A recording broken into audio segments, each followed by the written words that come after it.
The pig's in the bag. You know I put the pig in the bag. The pig is in the bag. He ain't coming out. He ain't coming out the fucking bag. It's Wednesday the 16th of October 2013. I'm the Irish taxi driver. This, my friends, is the BBC Sucks the News. Houses of Parliament, the House of fucking Pigs. We're today in Parliament in the question time. Firemen marching around London. Not a mention. Not an utterance. Not even a fucking cry from the fucking nothing. Not from Labour, not from Conservative. Backbenchers, small parties. Nothing. Royal Mail voted 4-1 to go on strike over privatisation. Nothing. Not a mention. And then they were going on, nothing about the teachers on strike. This is not a democracy. This is a sham. This is a parliament. How the fucking hell are they even allowed to exist? With their pensions, with their fucking working 5 months on fucking holidays, swanning around with no fucking socks on. Fucking wanking over fucking porn that they keep watching. All the computers are spunked up. The keys won't work because they watch it so much. And they're working for corporations. They are working for corporations. What, it's not enough? What, 6-figure sum? They still got to go and work? It's a kleptocracy. It's a cortocracy. It's a fucking crapocracy. It's not a democracy. They're there in the middle. They don't give a fuck. The only person that stood up today, Dennis Skinner, and he told a tragic story about a constituent of his that had been found fit to work. He was dying. Had taken away his fucking benefits. He'd been sanctioned and he was dying. He was fighting fucking Atos. He was fighting the government and he died. And it was like, Dennis Skinner was amazing. He was so, you could really hear the tone of his voice and Cameron just turned his back. He just literally turned his back. He said, we need the disabled, the people with cancer, if they've got no hair on, we'll just stick it on. People with no legs, no arms, no heads, no bodies, they can all do something. We'll put, just get a wire and just, it won't be plugged in. We'll just put it goes straight through. We'll drill a hole and it'll just go straight through and they can just operate like machines. They'll become robots. They can operate drones. They can just bomb like other countries and send in mines.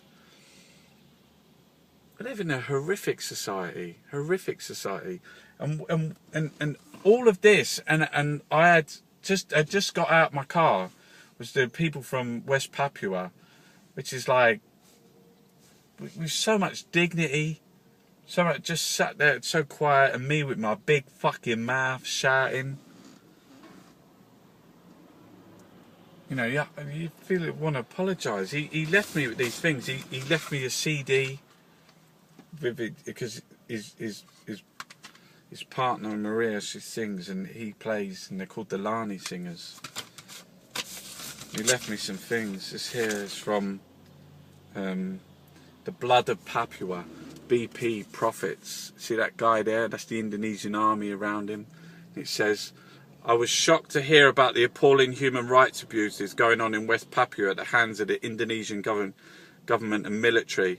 I'm even more disgusted to find out BP is happy to operate in West Papua in the middle of a genocide.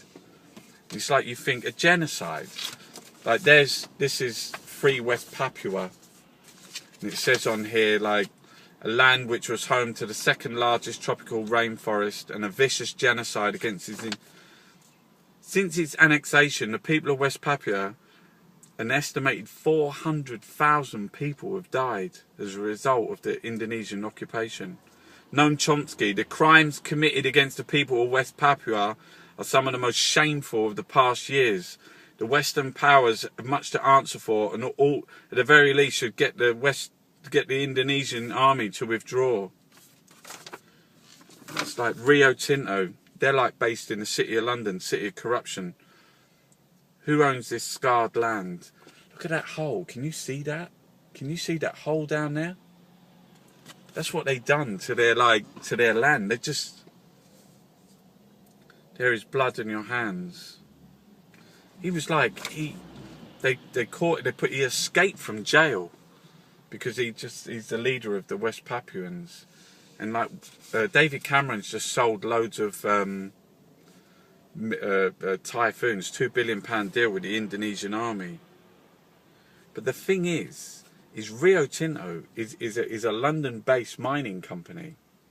They're London-based. They have their headquarters in the city of corruption, and they got Freeport, American. And they you know, I'm always screaming about this is, you know, they're going there. They've devastated that country. You know, those people and that. What they've got copper. They've polluted the fit. They killed 400,000. He said he just sat there and said when they came in his village, they raped his aunt in front of him. He said he was a child and he escaped into the jungle. He had to live in there for years. No, that picture there is awful with the, because they do that whole thing about Britain, isn't it? The civilized and the uncivilized. It's like even with countries like Iraq, and when they were doing the Iraq war, the way they have like Iraqi people screaming, and the British soldiers, they're like their family have given the right to talk. And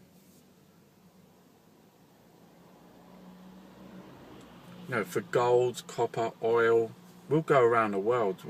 And it's like, it's not in our classes, it's not in our history. This is current history. This is people dying now. For gold, for copper, for oil.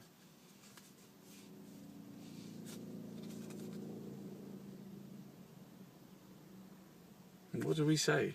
What can we do? What do we do? David Cameron's happy to go and sell them arms. But he's even that thing about happy to sell them arms, but it's what the mining companies are doing. Why are they never exposed? Why has no one ever even heard of the Grasberg mine? Why has no one ever even heard of West Papua?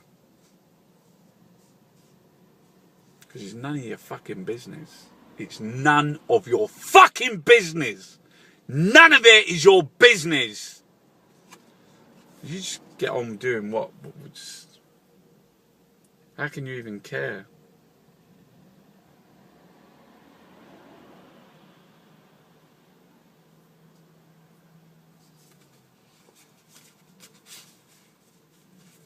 It says, Free West Papua, genocide in paradise.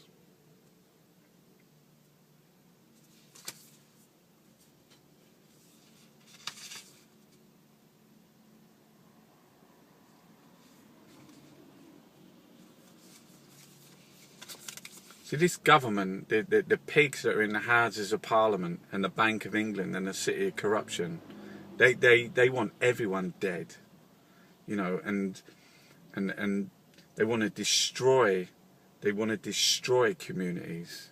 They want to destroy workers' rights. They want to destroy villages. They will see people dead for that. They will see people dead for money. That's the people, you know, the postmen, the firefighters, the postmen and women, the firefighters and the teachers. The fucking teachers are going on strike because they want them on performance-related pay. You know, it's about getting a pressure point in your neck and then just putting the finger on it there like that and never letting go. This is the start. The interview I just done with Benny, that's the start of my film, The War Machine. And that's why we're all involved. Rio Tinto. They are fucking monsters. They are monsters in suits. The Bank of England, you know, and they trade every day on whether the poor eat or starve and whether the people in West Papua get killed or don't get killed. You know, they was interested in the share price of the Royal Mail. Not that they're going on strike. Still now. Check it out on the BBC website. Go see what it says. They said they're going to like go on strike. They won the vote 4-1. They say, yeah, but look, they're getting all this money and the share price has gone up. You know, that's what. It's not about GDP. It's not. It's not about fucking growth and making things. It should be about being a better human beings.